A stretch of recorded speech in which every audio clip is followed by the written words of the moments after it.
ఏపీలో తిరుమల లడ్డూ తయారీకి కల్తీ నెయ్యి వాడిన వ్యవహారంపై సుప్రీంకోర్టు నియమించిన సిట్ అధికారుల బృందం దర్యాప్తు చురుగ్గా సాగుతుంది. ఈ కేసులో ఇప్పటికే ఇతర రాష్ట్రాల్లోని అనుబంధం లేని డెలివరీలకు ఆర్డర్లు ఇవ్వడం, వారు పాలనకు బదులు రసాయనాలతో తయారు చేసిన నెయ్యిని టీటీడీకి పంపడం, దీన్ని వాడి లడ్డూ కల్తీ చేయడం జరిగిందని నిర్ధారణ అవుతుంది. దీంతో అప్పట్లో టీటీడీ చైర్మన్గా వ్యవహరించిన ప్రస్తుత వైసీపీ ఎంపీ వైవీ సుబ్బారెడ్డి పాత్ర కీలకంగా మారింది.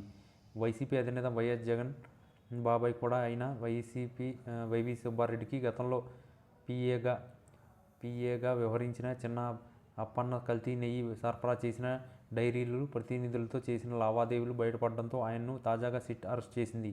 ఈ వ్యవహారంలో వైవీ సుబ్బారెడ్డి పాత్రను నిర్ధారించేందుకు విచారణకు హాజరు కావాలని సిట్ నోటీసులు పంపింది. అయితే తాను అనారోగ్యంగా ఉన్నట్లు వైవీ అధికారులకు సమాచారం ఇవ్వడంతో సిట్ రూటు మార్చింది. అనారోగ్యంతో హైదరాబాద్లో ఇంట్లో విశ్రాంతి తీసుకుంటున్న వైవీ సుబ్బారెడ్డిని అక్కడే విచారించాలని సిట్ అధికారులు నిర్ణయించారు. ఈ మేరకు ఈ నెల 20న హైదరాబాద్లోని ఇంటికి వస్తామని, విచారణకు సిద్ధంగా ఉండాలని వైవీ సుబ్బారెడ్డికి సిట్ అధికారులు సమాచారం ఇచ్చినట్లు తెలిసింది.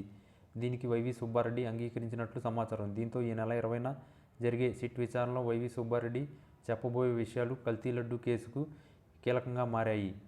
సిట్ ఇప్పటికే కల్తీ నెయ్యిని వాడి తిరుమల లడ్డూలు తయారు చేసినట్లు నిర్ధారణకు వచ్చింది. అయితే మధ్యలో అయోధ్య రామాలయం ప్రారంభోత్సవం సందర్భంగా పంపిన లడ్డూల తయారీకి మాత్రం నాణ్యమైన నెయ్యిని వాడినట్టు తెలిసింది. దీంతో ఈ రెండు నెయ్యిల మధ్య వ్యత్యాసం ఎందుకన్న ప్రశ్నలు కూడా తలెత్తుతున్నాయి. కల్తీ లడ్డూ కేసులో ఇప్పటికే రాష్ట్రంలో కూటమి, వైసీపీ మధ్య మాటల యుద్ధం సాగుతుంది. ఇప్పుడు వైవీ సుబ్బారెడ్డి ఈ కేసులో నిందితుడిగా తేలితే మాత్రం కూటమి వాదనలకు మరింత బలం చేకూరుతుంది.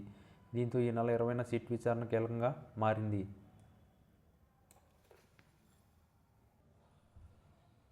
మాజీ ముఖ్యమంత్రి వైఎస్ జగన్మోహన్ రెడ్డి అత్యంత సన్నిహితులు, పార్టీలో కీలక నేత వైవీ సుబ్బారెడ్డి గారి నివాసం చుట్టూ పోలీసులు మోహరించారు.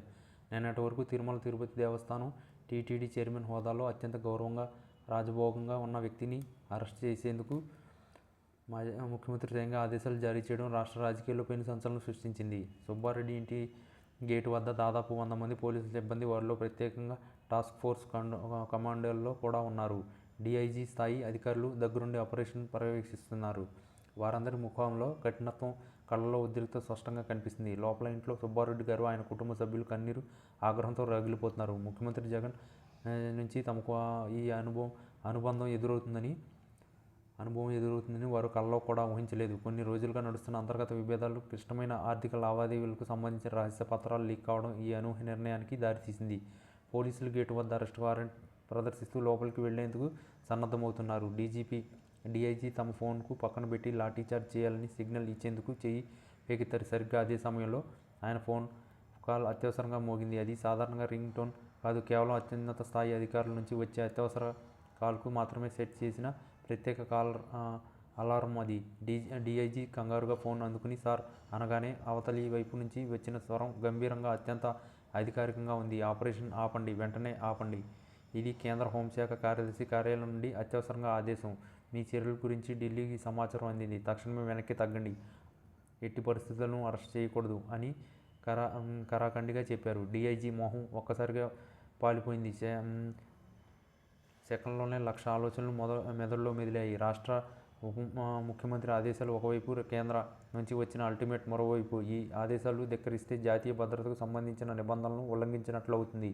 సుబ్బారెడ్డి కేవలం ఒక రాష్ట్ర నాయకుడు మాత్రమే కాదు, అనేక కీలకమైన జాతీయ ప్రాజెక్టులో కూడా ఆయన ప్రమేయం ఉంది. ఆయన అరెస్టు కేంద్ర రాష్ట్ర సంబంధాలకు తీవ్రంగా దెబ్బతీయగలదు.